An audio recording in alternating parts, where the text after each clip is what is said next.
As you know, great.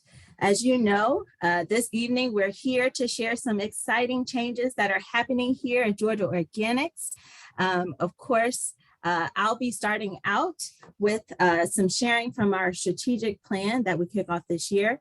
And then for the main course of this evening, we'll have a conversation with Matthew Raiford. And we've created some amazing questions for Matthew to respond to this evening. And then we'll kind of shift gears and be able to answer some of your questions that you have. So throughout today's presentation, please feel free to submit any questions that come up using the chat function. We might not be able to get to all questions, but we will follow up with some FAQs and answers to your questions for those that we don't get to. I do want to note that we have several staff who are also joining from Georgia Organics.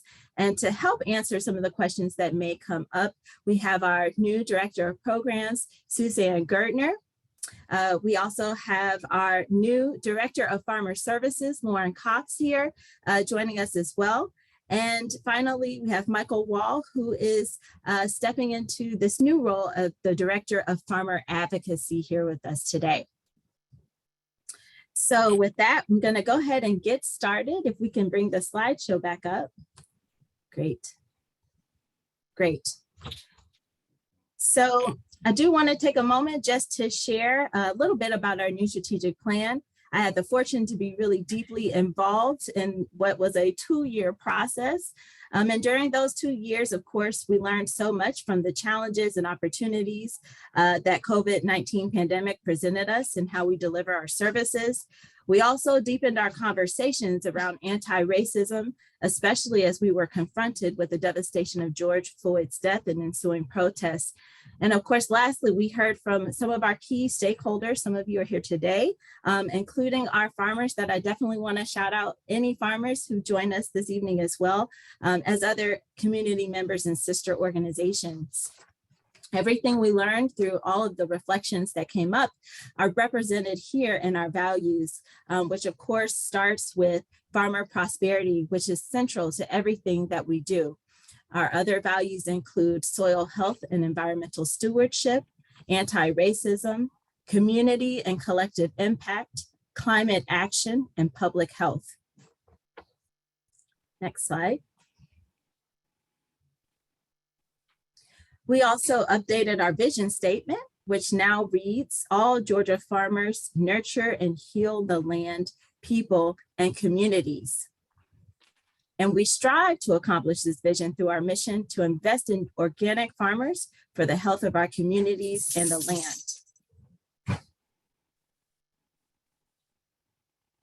So from a lot of our conversations over the past 2 years, it was really clear that we need to be very transparent about our commitment to racial equity and anti-racism.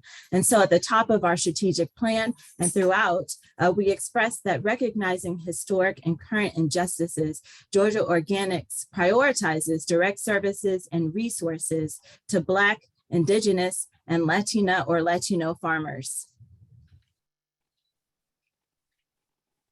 So here we are. This slide includes 4 of our focus areas in our strategic goals. I'll read through and just share some of our, not all, but some of the ways in which our programs relate to these strategic goals. So of course, first, in line with our value of farmer prosperity, our first strategic goal is farmer prosperity. And, we are accomplishing that through our direct farmer services, which includes our Farmer Accelerator program, our Kaiser Bridge Health Insurance program, as well as many workshops and education. Our second strategic goal and focus area is to build a resilient local food movement, which of course starts with everybody who's on here today. Some of the key programs that we have that can support this goal include our Farm to School program, which includes our strong engagement with the Farm to School Alliance and Farm to ECE coalitions. We also are continuing in our Farmer Champion program, which celebrates chefs who are sourcing locally from our farmers consistently, and we're expanding that to include chefs at early care centers. We also have a really exciting new pilot that's starting out in Waycross, Georgia, and that's our Family Farm Share program. This program facilitates the collaborative development of a low-cost weekly farm share of 5 to 6 items of produce that are specifically designed for families of young children at Head Start and ECE campuses. We'll hear more about this later, but we're also leaning into our role of advocacy with our farmer advocacy and really focusing on understanding and advocating for organic farmer policy priorities. Our third strategic focus is impact capital. And really increasing our work and how can we directly invest in farmers and also local food system, regional local food systems. We're doing this through our continued focus with the Farmer Fund, which includes emergency relief, investments in farmers, and also direct investments through our Farmer Accelerator program. And then also we're striving to continue with community mini grants, including our Farm to School Innovation Grants. And our final strategic focus is strong Georgia Organics. Of course, we want to continuously be developing ourselves into a stronger organization, a strong Georgia Organics. So I know that was a mouthful. We're, just giving you a little taste. Again, if you have any questions, feel free to put them in the chat. We'll be getting to that later on. But I want to get to the really good part and why everyone is probably here today. And that is to hear this conversation that we're going to have with Matthew. So if we can pull the slides down, that'd be great. Awesome. So I want to get started and say a special thank you to Matthew. Matthew, you want to say hi to everyone? Hello, everybody. How's everybody doing this evening? Thank you so very much for coming out and just taking the time. I know everyone's busy, and I also know that in lots of parts of Georgia right now, folks are starting to get their transplants together and seedlings and all that. So I really do honor everyone's time today, and thank you for coming out. Awesome. All right. So before we start to talk about strategy, and I do want to note, Matthew has been a part of our entire strategic planning process. So he has been, at the front and the center of everything we'll be talking about today. But before we dive into strategies, Matthew, want to hear from you about what's going on in your life and on your farm that's giving you hope today.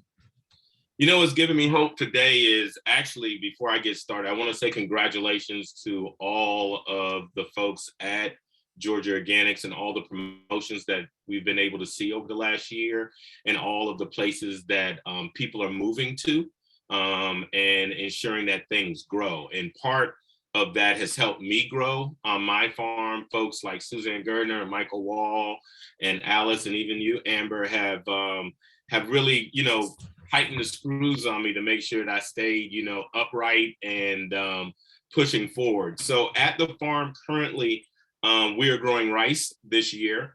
We are in actually year 1 for growing rice. So last year was year 0. So we did a bunch of trials and things like that, see if the ground was right and soil was doing what it needed to do and all the different trials for that. And now this year, we're going into our first year of full production. We're growing an arborio, a scarlet, which is a red rice, and a dragon's eye, which is a black rice, in partnership with the Jubilee Justice Project, which is led by Conda Mason. And so part of that is the reclamation of rice. Some of you may have seen the article that was going around earlier this year about reclaiming rice and rice culture, which is one of the original commodities that was grown in this state and in the United States. So I'm really excited about that. We're pushing much bigger on our hibiscus production. We're hoping that by the end of this year, going into the next season, we'll be doing 5 acres of hibiscus and 5 acres of rice. So yes, that's a little aggressive, but at this point, I've been a part of Georgia Organics for, I just realized, 12 years now. And one of the things that I've realized is that growth is inevitable if you stay focused. And so I really appreciate folks like Michael Wall dialing in prosperity and making sure that the idea of being prosperous as a farmer is like upfront, right? Because a lot of times we have these conversations with farmers and they're just like, I'm barely making it. It's so hard. I'm not connected to the right whatever. And so actually some of my conversations with all of you that have worked there, even in communications with Mary Elizabeth, has been, you know, what is the next thing? Where are we going to go next? And I see a lot of movement happening around the state within Georgia Organics. I see a lot of people readjusting and figuring out, okay, farmers markets are great for me. Farmers markets are okay for me, but I should move more into like larger scale stuff.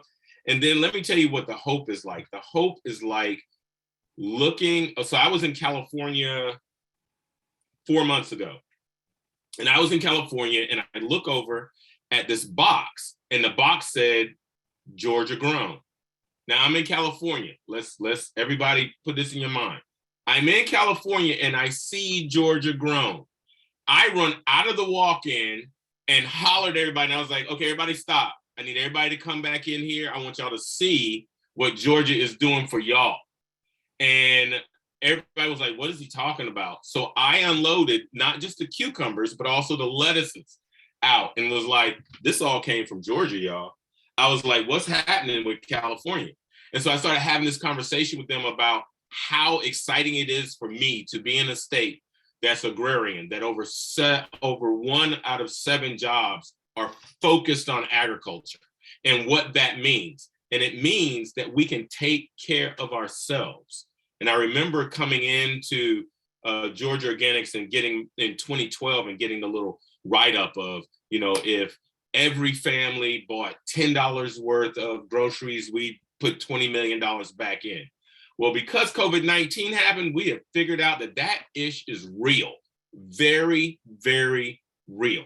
And that we need to get really focused on making sure that all of our communities can eat, right? What I love and that I've seen, and I know when I first started, I used to say this to Suzanne all the time. I used to like, man, y'all don't be giving the coast no love, right? And she was like, what do you mean? And I was like, why don't y'all come down to like deep south? Like y'all staying up in zone 8A and 8B. I'm zone 9A. I need y'all to come down here and check us out.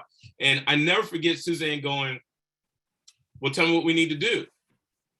And then I was like, we need to have a Georgia Organics conference on Jekyll Island. She was like, okay, let's see what we can do. And it's really interesting. Like what I like is that Georgia Organics has evolved into this position over the last 25 years to figure out that this state is huge. So I always tell people, what people don't really realize is that Atlanta is 5 hours from my front door of my farm. That is a massive amount of space to drive. There's only one other state that I really think of that's really like that, and that's Texas. It's 13 hours to go straight across Texas, right? But you're telling me that from 29 miles from the Florida state line, to just get to Atlanta the outskirts of Atlanta, metro Atlanta, is 5 hours. That means that we have a lot of food we could be doing. And we got to grind down and do more food. We have to figure out what our communities look like. So the thought process that I see where we're going is think global, let's think big, and let's act in Georgia, and then bring it all the way down to our communities. That's what's exciting, and that's what we're doing here at Gilliard Farms moving forward we're following kind of the same strategic plan thought process of like, where do we go over the next 4 years? And so we're 2022 to 2026 also. Awesome. Awesome. I love it. I love your enthusiasm, Matthew. We talked about this before. And I feel that same passion. You mentioned, you've been involved with Georgia Organics for the past 12 years. You talked a little bit about conference, being down south. Really want to once again take the opportunity to congratulate you on this new role as board chair here. So excited for your leadership, but wanted to just sort of hear a little bit more about your history with Georgia Organics. How did you first get involved with us, and what's kept you involved with us? Wow, that's kind of a loaded question for me. I think growth. I would say growing my thought process with organics, growing my thought process with people. So I got with Georgia Organics in 2010 because I was trying to find an organization that dealt with organic and sustainable farming, and I couldn't find it. So I heard about Georgia Organics. I went to the conference in Savannah and was like, oh, wow, is this many people that are really like dialed in? Wow, that's odd. Like I thought it was odd because I'd only seen it in massive cities. I hadn't, farmers markets in big cities. You normally don't hear about it in small cities. And I ended up going to UC Santa Cruz for the Center for Agroecology and Sustainable Food Systems. And when I came back home, talking to my Nana over many times, people have heard those different stories about me losing 100 trees and all of that kind of good stuff. But sitting with my Nana and having these conversations about farming and about how our farm helped feed like our little area, I started seeing more and more people as I went to conference and I started meeting more people that they had a very similar story. Maybe they just started, or maybe they've been in it for a very long time. But I started seeing all these same stories. I have friends from 12 years ago that I've met within Georgia Organics that I would at no point in my life give up. Just won't give up. I call Michael Wall randomly. I know sometimes he probably is like, oh, damn, what is he calling me for right now? But in my head, I'm like, the only person I can talk to is this person. I know this person can get me an answer or send me in the right place. I think that's one of the other things that's kept me with Georgia Organics, is that has always been someone in the office that can get me to the thing that I've been looking for. And most organizations dry up on that. At some point, they're like, I don't know. We did this whole thing about NRCS, can't do anything else for you. And so I've really stayed involved because of that. And then, last conference,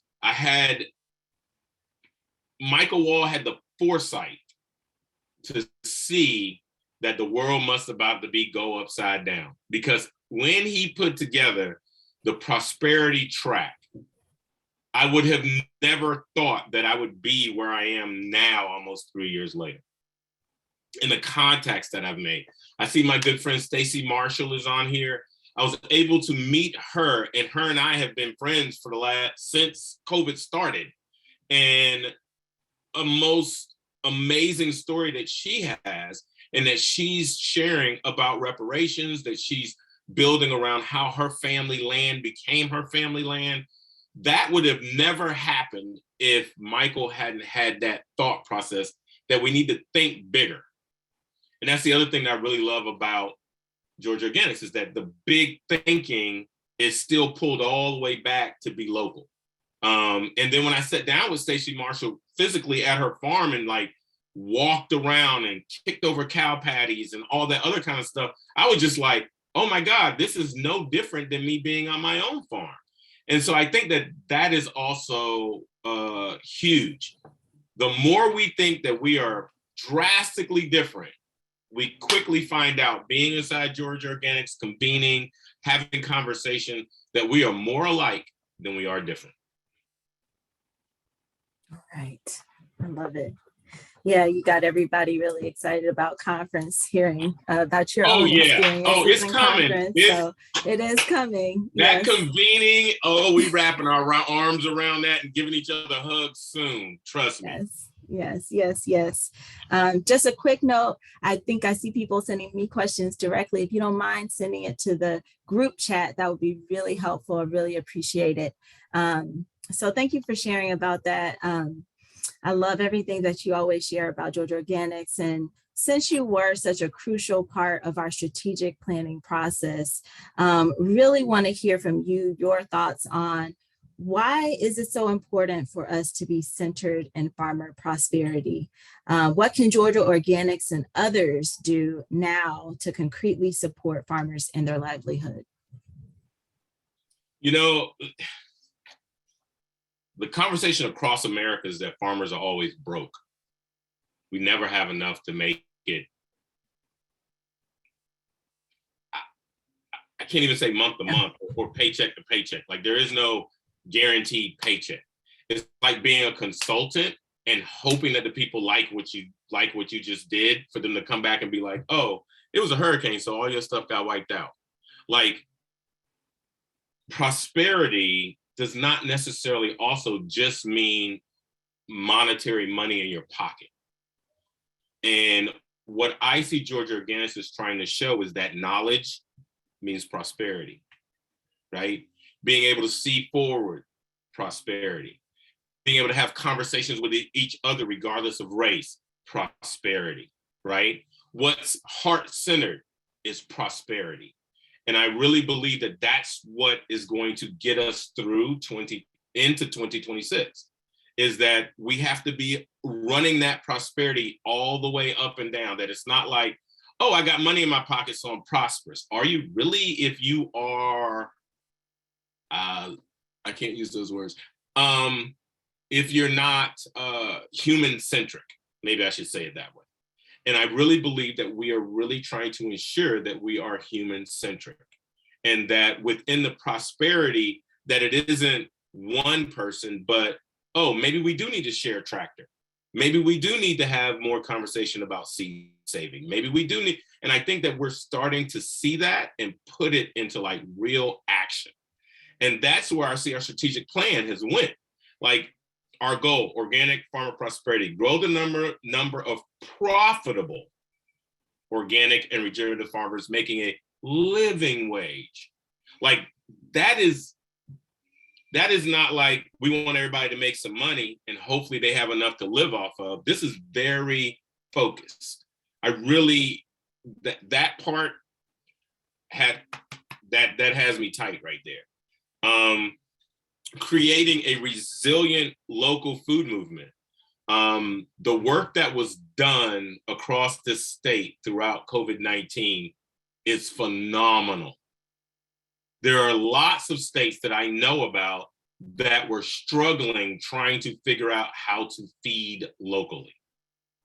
And oftentimes I did talk to someone, I was like, oh, let me tell you about what Connie Oliver and them did at Way Green Market.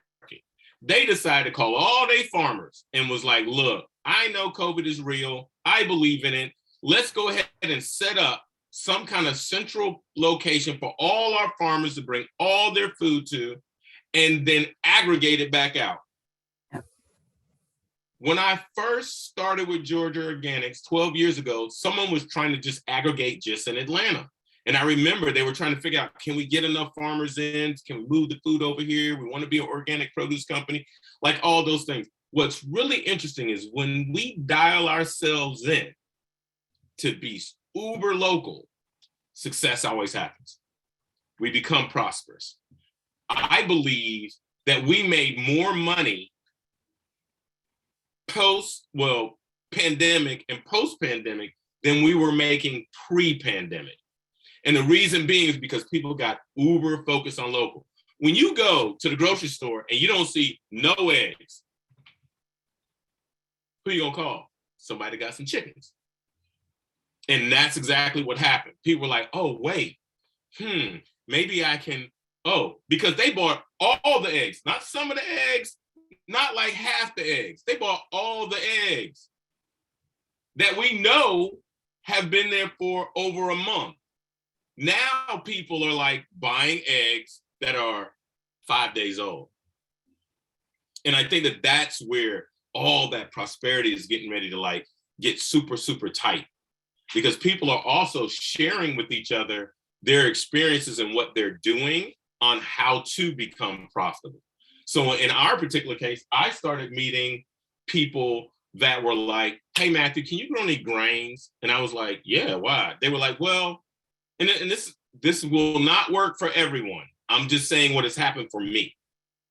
Or it might work for everyone. I hope so.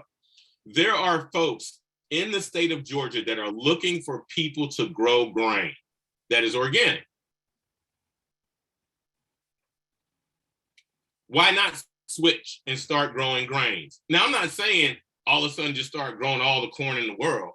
I'm saying, what can you do to move it along so that you can be profitable? And what I'm seeing Georgia Organics is my last two connections were because someone said, oh, I heard you're in Georgia Organics. And I was like, yes, this person was in Philadelphia. They were in Pennsylvania, heard about what I was trying to do here with hibiscus and was like, hey, I want to send you some Oaxacan green corn for you to grow on your farm so that you can take this ancient grain and make it more popular. Well, why aren't we doing more of that? Does anyone know how much a pound of Sea Island red peas costs? 1 pound, $7.50. 1 pound. That ain't but a plant. Are we seeing where we need to start thinking about what we are doing so that we can become profitable? I don't believe everybody should grow tomatoes. You might be a great tomato grower, but what else are you doing with that tomato? We're starting to understand that value-added products impact our capital. That when we can go to our farmers and be like, hey, UGA is right here. They create food entrepreneurs all year long. Why not have more of our farmers understand what it actually takes to take their product from just growing it to a value-added product? And so that is another way that we'll start to grow more of our capital. I see that happen. You're so right. That was the first thing I did when the pandemic hit was, which farmers am I going to be calling up to get my food, right? I think that's in everybody's experience. And I think you hit a really key point was we have new people who've come into the movement too, right? And so we've got a captive, engaged community, which brings me to my next question to you. A really exciting, stronger intention that we have with this new strategic plan is us leaning into our role with farmer advocacy. This is a really crucial year. We have a race for a new commissioner of agriculture in Georgia. USDA has just made a $1 billion commitment to support their partnership for climate smart commodities.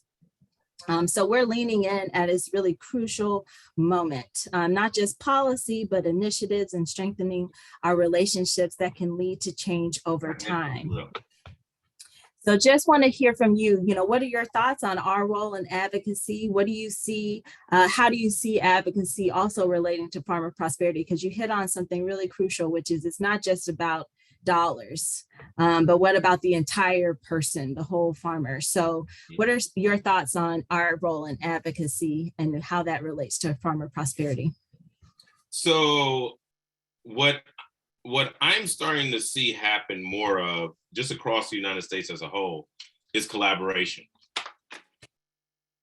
More collaboration calls for more advocacy because we start to see different people's perspectives on one of the things that we're working on so that we can move forward a little bit.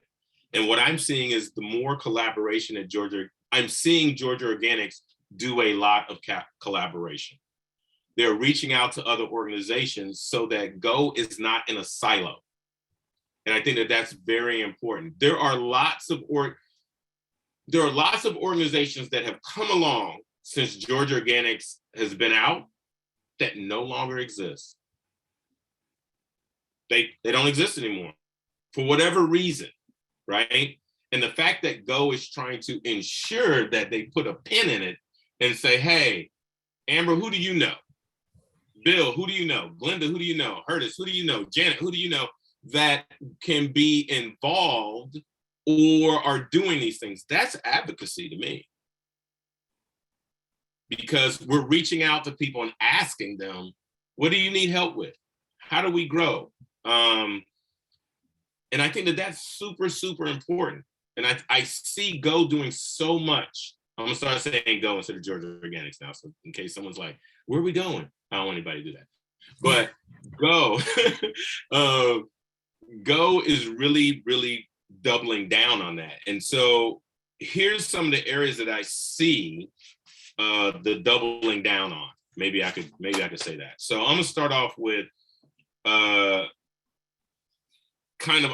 I'm actually gonna break it down through what we've already spoke on for our goals. Maybe that would be easiest for me to do. So our direct farmer services, they are working so hard. They're working tirelessly, I guess I would say, because I have not seen things not keep coming out. Like farmers advocacy stuff about restaurants. Like I got an email the other day, was like, make sure you send in your receipts. And I was like, receipts? Did I miss an email? You know, but starting to understand that these things are going out to everybody across the state, right? And that we have an opportunity right now to go in and be involved with direct farmer services, have more conversation, and ask the questions like, how do I become certified organic and live in the state of Georgia when every time somebody comes here, they're like, what do y'all do? How do y'all do that? Wait, we don't have that over here where we are.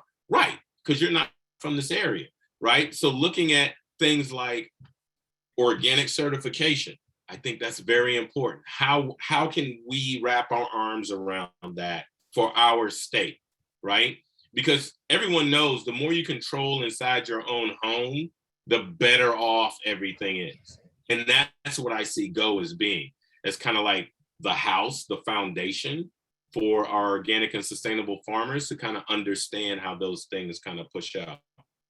I also think that within that, the organic farmer prosperity piece and thinking about racial equity, it's everybody's responsibility. It's not just Black, it's not just white, it's not just Latin.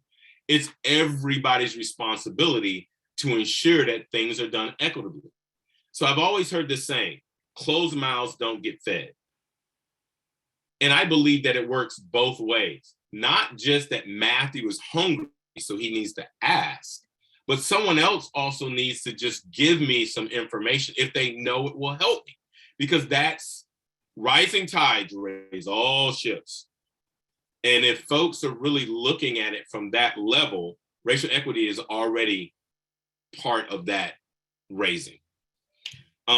So far as a resilient local food movement, I think advocacy in that area, the partnerships, the alliances that we're doing, I think constant communication with each other, I think is very, very important.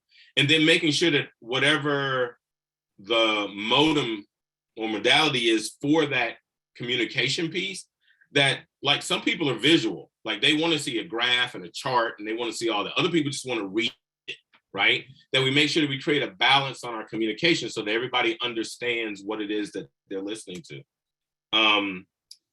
I think the thought process of ensuring that our agricultural solutions are able to help climate change or help to affect climate change to where we start to understand that if we do this, this, and this, here's where the fall is, right? Because for way too many years, people are like, yeah. And all of a sudden they're like, wait, it was 82 degrees in January in Atlanta? What the what, right? So I think if there are people that are like, that ain't real, we can just push them and leave them where they are, but we can consistently show them, because anytime y'all start growing tomatoes in Atlanta in January, I'm just telling you, something changed. And I ain't just talking about glaciers melting. So I think that there's big things in that area. I think so far as capital goes, I really have seen a lot of growth in the giving that people are looking to do to help Georgia Organics. And I think that it's going to be very important that all of the operations within there, not just specifically within fundraising, but also in understanding what our farmers need. And that's where the Suzannes and the Michaels come in that conversation about what do the farmers need to make this thing happen. And so I think that looking at it from a twofold position has been amazing. And lastly, I think just the culture that has been worked on so very hard over the last 2 years inside of the office has been, I think, the piece that's going to move us into the next level. Because there's good and bad in everything.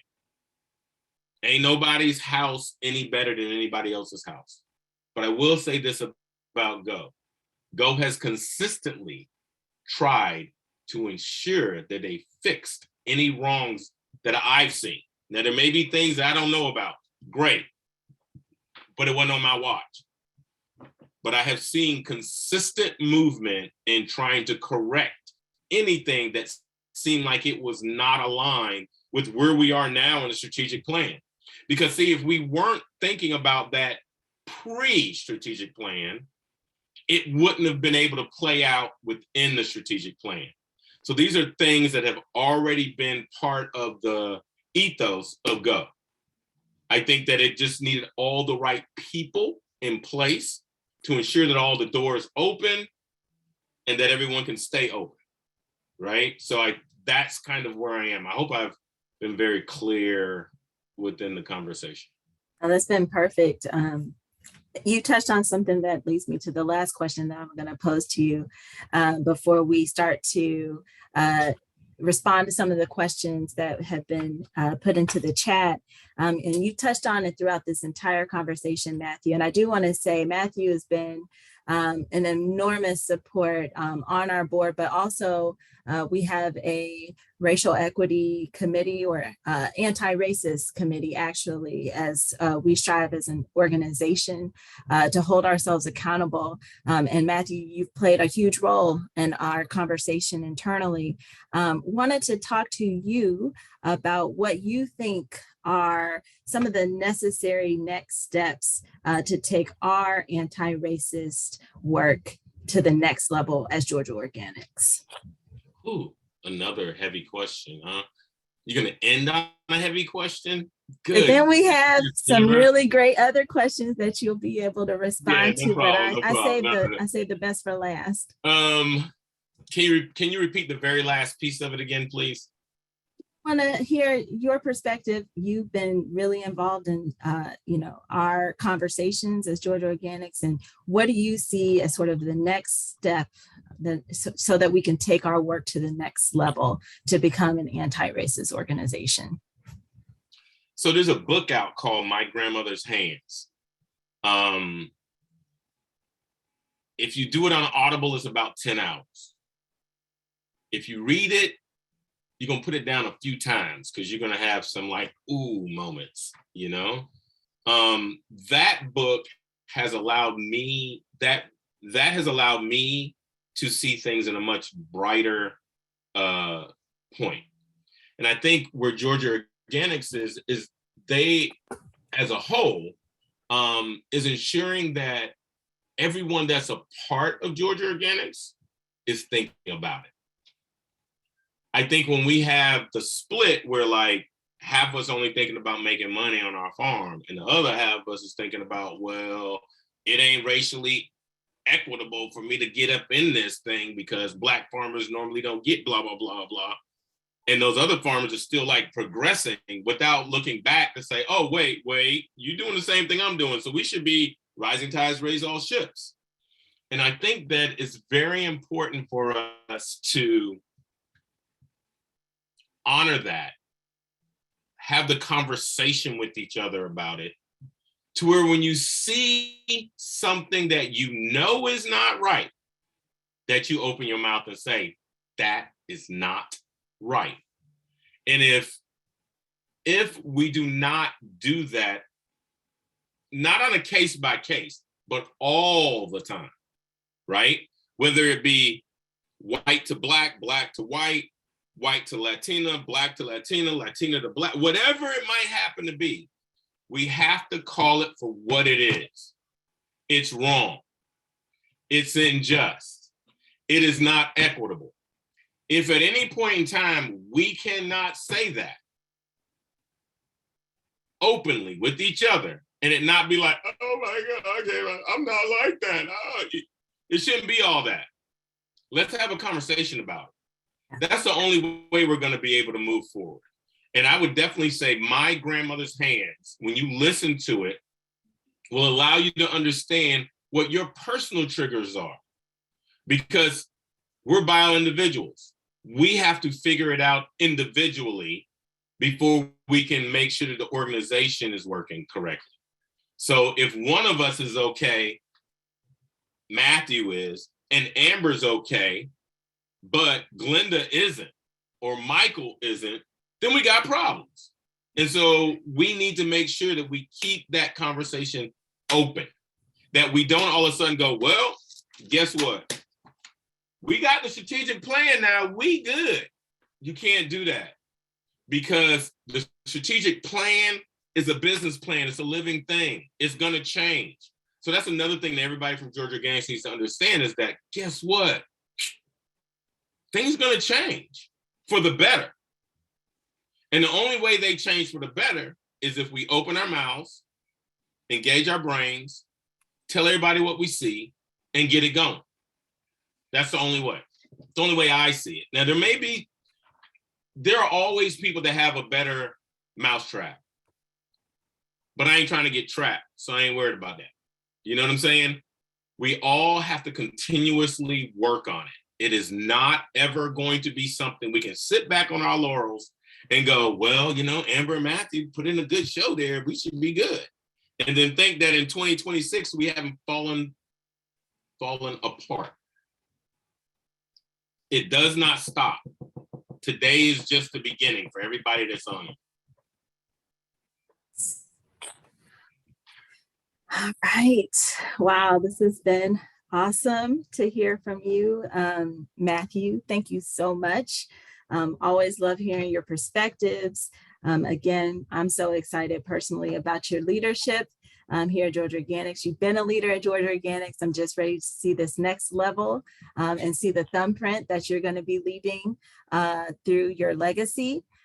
So we do have a couple questions. The first question that I want to bring up is actually directly for you, Matthew, but I also want to invite after your response, Matthew, either Lauren Cox or even Michael Wall to respond. And the question is, how can beginning farmers partner and collaborate with Georgia Organics? I would start that off by saying the website's friggin' amazing. I would start there. I would start also seeing, like going to my locals farmers market and saying, hey, I'm a beginning farmer, or I've never done this before. I've only done my little garden off to the side and I'm really thinking about doing this. What do you think? And start listening, well, not listening, start having active conversations with people so that you can take in and listen to what they have to say. I said, that would be the beginning point. I think the next point is, Michael, and all the others, like having those open conversations with them. And here's one of the things I will say about Go. If you are honest about what's going on with you up front, guess what? You ain't got to worry about nothing. I've never not told anyone at Go what was going on with me. Actually, at that time, that somebody didn't try to figure out a way. I'm not saying it was always fixed, but having someone to try to figure out a way. Thank you so much, Matthew. Lauren Cox, if you're here, want to just give you an opportunity to also weigh in about some of the offerings that we have this coming year in farmer services. Yes, I am here. Can everyone hear me? Yes. Okay. Thanks everyone for taking the time to be here today. Super excited about the farmer services programming this year. And I think that, you know, on behalf of the farmer services team, our goal is to support, you know, beginning farmers as well as farms that have been farming for 10 years or more. And all of that is about developing a couple of things in my mind. So you're talking about like skill sets, whether it's, you know, in the field, technical support. And we're going to be having 4 farmer field days this year. So out in the field at farms, super excited that we get to convene after all this time of not being able to. We also have webinars. We're having a Women in Farming webinar happening in April, which is also really cool in partnership with American Farmland Trust. And so I would just say, you know, go to the GEO website and sign up for the Grower News. Sorry, a very loud car just passed me. Sign up for the Grower News. We're going to announce all of those things as they roll out throughout the year. Additionally, I think, beginning farmers and, more seasoned farmers need community. And so some of the things we're hoping to do this year is have some networking and convening opportunities. Part of farmer prosperity is also having that community building that Matthew was referring to. Oops, sorry, there's a car again. So what I would also say is utilize the Good Food Guide. You can look at all the farms. There's a huge network of farms in the Good Food Guide, and you could find farms that are in your area. Reach out to other farmers. Part of conference that was so beautiful was getting to commiserate, but also, share collective learning, share intergenerational knowledge. And so I would say for beginning farmers, I definitely would utilize the Good Food Guide, reach out to us, Farmer Services directly for technical support, and stay tuned for any of our farmer field days and Good Food for Thought webinars. Yeah. Awesome. Thank you so much, Lauren. You mentioned conference. I want to shout out Christopher Glover, who also noted in the chat, come to conference. You'll meet tons of people who can support your growth. I think we all definitely miss conference, but stay tuned. It's coming back in the future for sure. So another question, and actually, Lauren, I'm going to pass this to you too, is around a community supported agriculture structure here in Georgia. And can you speak to farmers and CSA memberships? And I know some of our farmers definitely have CSAs, but just wanted to see if you can chime in a little bit about that. So, for those of you who don't know what a CSA is, it stands for Community Supported Agriculture. The idea is that the collective community supports farmers. The traditional definition is like prior to when they're growing their things. So you basically provide farms with seed money in confidence that you are now a stakeholder in their business. And then you get to have a share of whatever comes out of their farm.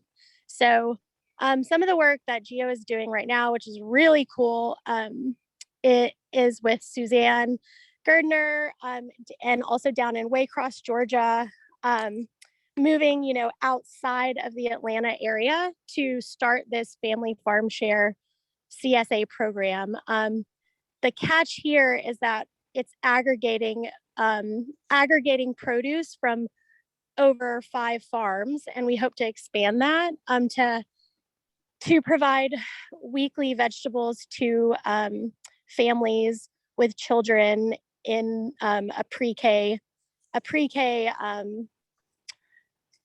partner named Action Pact. So anyway, we're going to launch that in April. We're super excited.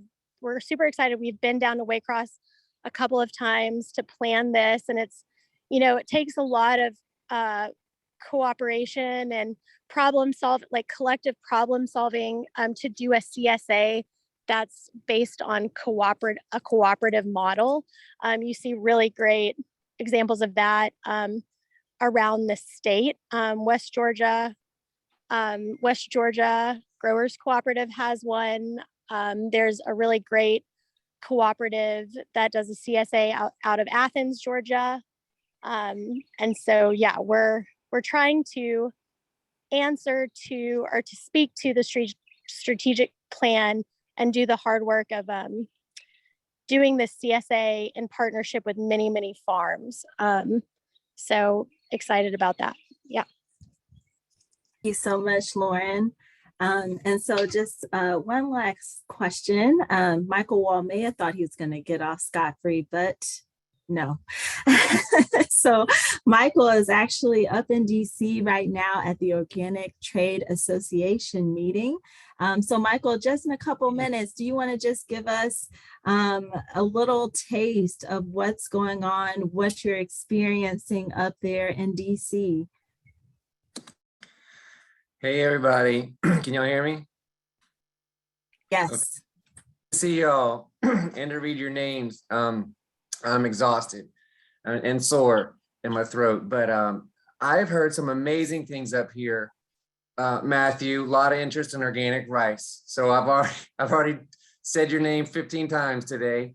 And I heard a word that I did not think I was going to hear from the Organic Trade Association panels. Also, by the way, I'm up here with Ced Rowe. He's been presenting and he's going with me to visit with Senator Warnock and some other folks tomorrow to let them know about what's happening in organic agriculture in their state.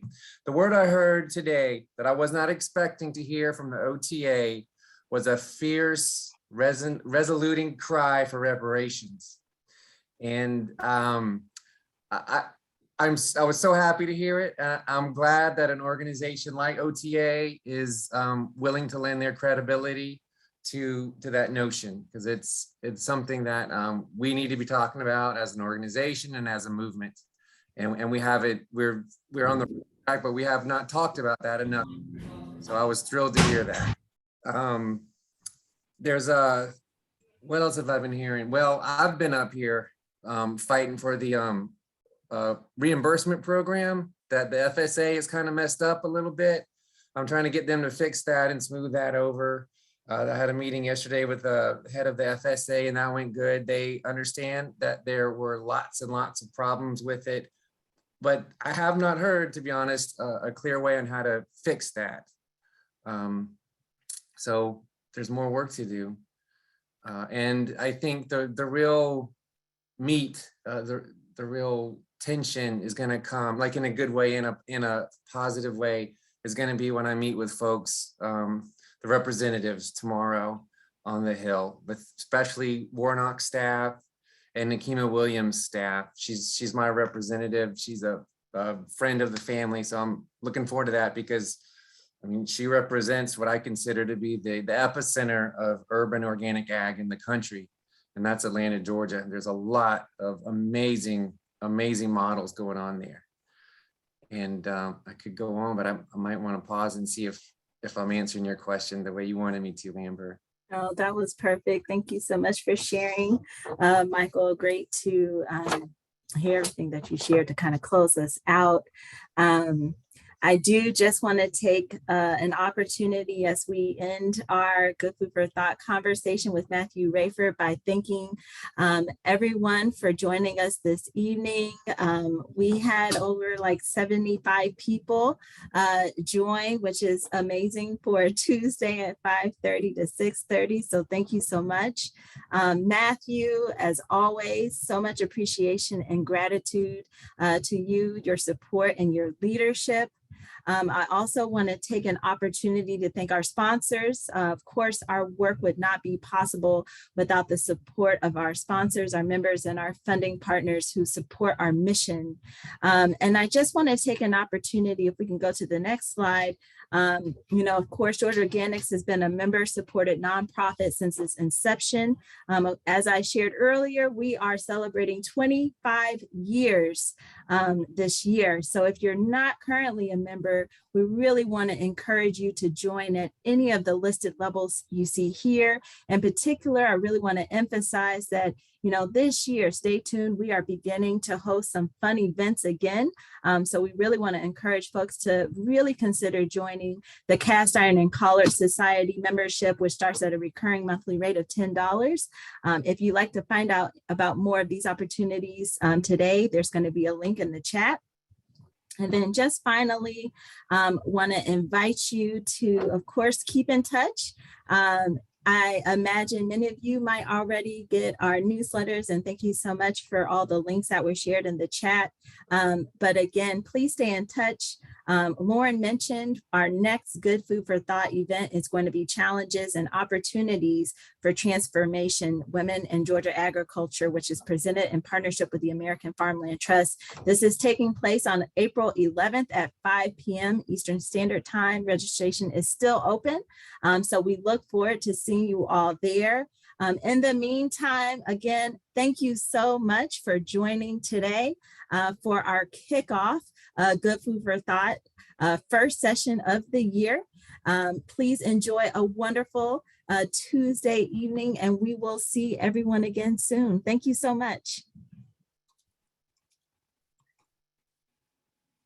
Have a good evening, everyone. Thank you. Thank you, Matthew. So good to see you.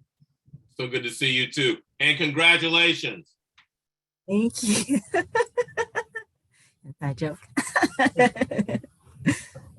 See you later. All right, peace. Thank you, everyone. Have a good evening.